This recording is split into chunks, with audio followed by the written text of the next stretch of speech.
Alright, everyone, Ganwala, Tuki. Because you get away, guess what, I'm Montreal. Mafia International. Tuki, Montréal. On va vous faire ça de façon créative. Il y a des ingrédients qu'on retrouve dans le mafé, il y en a d'autres qu'on ne retrouve pas. Moi, j'ai essayé de prendre ce qu'on trouve dans les rayons à Montréal, dans les marchés. Comme des carottes. Voilà. Parce que ça, on trouve ça à Montréal. Des carottes classiques, donc de forme carottale. Donc on va commencer par vite fait émincer les morceaux de bœuf pour qu'ils cuisent vite. Ça se déguste tranquillement, quoi. Moi, ça me rappelle la Croatie. Ne me demandez pas pourquoi.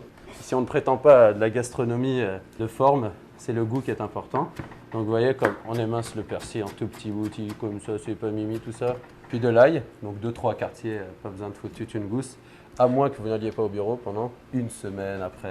Je vais vous donner une tâche, mon cher assistant, à éplucher ces chères carottes. Oh là là. Si vous le voulez bien. Chouïa poulet ou chouïa bœuf? Ou chouïa poivron ou chouïa ail? Ou chouïa bsalé les oignons avec du persil? Voilà, des frites de carottes, pourquoi pas. Wilfried Pelletier. Alors bon, si votre copine vous prend la tête ou votre copain vous prend les pieds, vous pouvez le mitrailler avec les carottes. Sur la caméraman. On va rejoindre la poêle en ce moment. Il y a l'équipe de poêle qui est à la poêle. Regardez. Est-ce qu'on peut faire le pchit? Donc vous voyez que l'huile est chaude. Alors attention à la caméra, peut-être ça va sautiller un peu. Voilà. C'est pas magnifique, comme dans les vraies émissions de cuisine. Donc ceci est un paquebot, ceci est un remorqueur. Et des petits baigneurs. Voilà. Hop, toute la plage. Le riz. Alors très important, le riz à l'africaine. Ça se cuit donc en le faisant frire un peu. On met à peu près cette quantité d'huile. Donc le riz, comme vous le voyez, commence à être à parfaite roussissement. Ce qu'on va faire, c'est qu'on va rajouter des verres d'eau de cette taille-là à peu près. Hein. Vous voyez, Oh là le pchit, là, c'est génial. c'est réellement du riz qui cuit au choc thermique. Voilà, ça fait des pchits. Alors on va, comme ça cuit par choc thermique, on va attendre que ça réduise. De le cuire de cette façon, ça lui donne une texture à la fin qui est très agréable à la bouche. Mais justement, à la fin, comment on sait que c'est cuit? Ben, Quand tout est brun? Ce qu'on va faire, c'est on a rajouté une fois de l'eau, là c'est la deuxième fois. D'accord. Donc on laisse toujours avec son choc thermique. Là il va ressécher, il est en train de gonfler comme vous pouvez le voir. D'accord. Et à la fin on va rajouter comme 3 verres d'eau d'un coup. On va réduire le feu puis on va le couvrir. Alors on surveille quand même son petit poulet qui est en train de roussir tout doucement. Alors, vous pouvez le voir, bon, c'est en train de nous donner des couleurs. C'est l'été, tout le monde a le droit de bronzer, n'est-ce pas? Et donc avec l'huile qu'il y avait au fond, les viandes vont lâcher leur saveur aussi. C'est ce qui va donner notre base de cuisson pour la sauce. Monsieur Wafo, Hey. on va prendre le poulet. Tenez, si vous voulez, je vous fais tenir le poulet à plateau comme ça. l'arsenic. Le poulet à l'arsenic nous fait lire ce pronostic.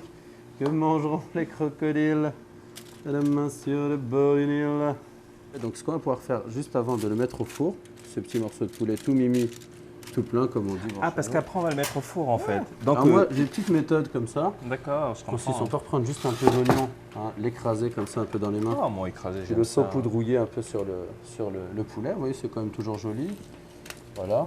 Après, ça va être parfait. Un petit peu trop, monsieur Wafo. Un Faut peu pas trop vous lâcher comme ça, ouais. Oh, moi, Faut tu vous me dis de lâcher, me monsieur lâcher, je Wafo, me hein. lâche, hein. Il n'y a plus de discipline dans les rangs. Il n'y a plus de Hein, discipline. le Cameroun nous fait une mutinerie. Qu'est-ce qui se passe? Hop là. Donc, vous voyez ici, c'est mon petit mélange Mutinerie. d'épices. Mutinerie. Ça fait 50 ans que je cuisine le poulet. Donc vous voyez, c'est notre mélange d'épices dont on vous a parlé, qu'on va utiliser pour la nourriture. Et puis on peut saupoudrer Est-ce que un c'est peu le de même poulet. mélange d'épices de tout à l'heure? C'est-à-dire. Exactement.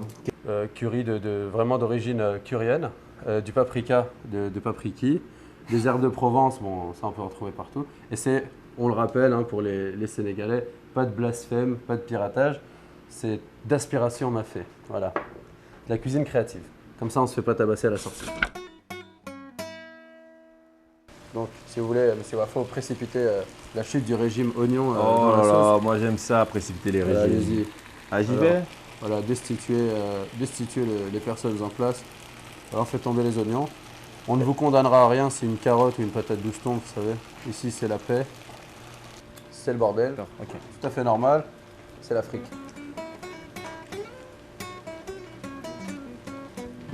Si vous rajoutez à peu près un demi-litre d'eau dans votre mélange, de quoi arriver à ce niveau-là. Donc, comme je vous l'ai dit, tout le mélange avec notre fond de sauce qu'on a dilué avec de l'eau. Donc, c'est important. Puis, on va laisser tout ça cuire une bonne vingtaine de minutes. Donc, à un feu assez puissant, mi-fort, mi-médium, quoi, tranquille. On voit très bien ce qu'on veut dire. Donc, il faut juste prendre garde à quand même bien mélanger. Comme ça, les épices vont imprégner tous les légumes. Donc, vous voyez, ça cuit à peu près, hein, ça bout, ça bleu-blotte. Il faut faire attention à toujours mélanger, remuer comme ça. Donc, votre témoin de cuisson, c'est la carotte. C'est ce qui cuit le moins vite dans ce qu'on a ici. Ok. Donc, quand elle commence à être cuite comme il faut. Donc, le test, c'est de la prendre, voilà, de la prendre et de couper avec au couteau, de la goûter. C'est toujours le meilleur moyen de savoir. Mais vous voyez, c'est très vert, c'est très légumes. On est là pour la santé. Donc, les huiles qu'on a mis, très important de préciser, c'est des cuisiniers qui mettent des tonnes d'huile. On était à 5 cuillères à soupe pour le riz, 3 cuillères à soupe pour refaire roussir les viandes. Juste assez. Voilà, pas plus. Donc, Ah ouais, là, je pense qu'il est vraiment prêt. Donc, la force vraiment de ce riz à l'africaine, c'est qu'on est dans quelque chose de très friable. Hein. Vous voyez, c'est comme du sable, c'est le riz du Sahara. On est là, on en rêve de ce riz, voilà. Et notre témoin, ce sera la bouche camerounaise. Allez-y, mon cher Wafo. Oh, direct comme ça? Ouais, ça fait un petit peu village, hein. Alors, mon chou, dis-moi comment c'est. Très bon. C'est bon? J'imagine que c'est du peanut butter. Halal. 100 grammes trans. Ah, 100 gras trans. 100 gras trans. Halal, Kasher. Ok. Donc, au porc, au sanglier, à la girafe, halal. Voilà. Alors, on peut laisser Monsieur Wafo faire l'étape clé du mafé. Donc, on va lier. Comme vous voyez, ici, c'est prêt. Comment on sait que c'est prêt? C'est que les carottes, oulala, ça brûle. Donc, vous voyez, pourquoi on fait ça? C'est quand même une sauce liquide, elle est pleine de goût. Et avec ça, ça va la lier, ça va la rendre un peu plus visqueuse. J'y vais là comme ça, c'est Ouais, bon? ouais, vas-y. Donc, une cuillère, oups l'ail. Oh, ça, c'est du travail. Voilà, tu vois, c'est bon. Ça va fondre doucement, puis on va le mélanger. Une autre deuxième? Voilà, une deuxième. Ah, aussi simplement que ça. Voilà, pas trop. Donc, les gens qui sont allergiques au peanut butter, changez de site web. C'est sa sauce ou pas peur. Alors, je sais pas si vous le sentez, l'odeur commence à changer. On est passé de quelque chose de provençal, méditerranéen avec les poivrons. Puis là, l'odeur devient un peu plus consistante. Ça, c'est le peanut butter qui se lâche. Ça prend. Alors, moi, je laisserai bleu-blotter, donc c'est une petite bulle, à peu près 5 minutes. Donc, ça nous laisse le temps de sortir le poulet du four, Monsieur Wafo. Le poulet qui arrive à point. Donc, on l'a laissé à 400 degrés, à peu près 25 minutes. Alors, voilà, on peut le laisser filmer. Vous voyez, les petits bouts d'oignon, on rôtisse sur le poulet, c'est pas magnifique. C'est toute la Provence dans votre assiette. Moi, je fais toujours une petite touche, c'est remouiller un coup. Juste à la fin de la cuisson, vous pouvez mettre un petit coup de bouillon sur les morceaux. Ça vous humectera la peau. C'est le mime. Ah, hein? Hein? Est-ce qu'on est là? On est là. C'est la famille. Le griot de Montréal va divertir son public pendant que les gens se régalent avec le MIM, le Montréal International Mafé. Cuisiné pour Touki et pour les gens de Montréal. Oh, oh. J'adore cette note.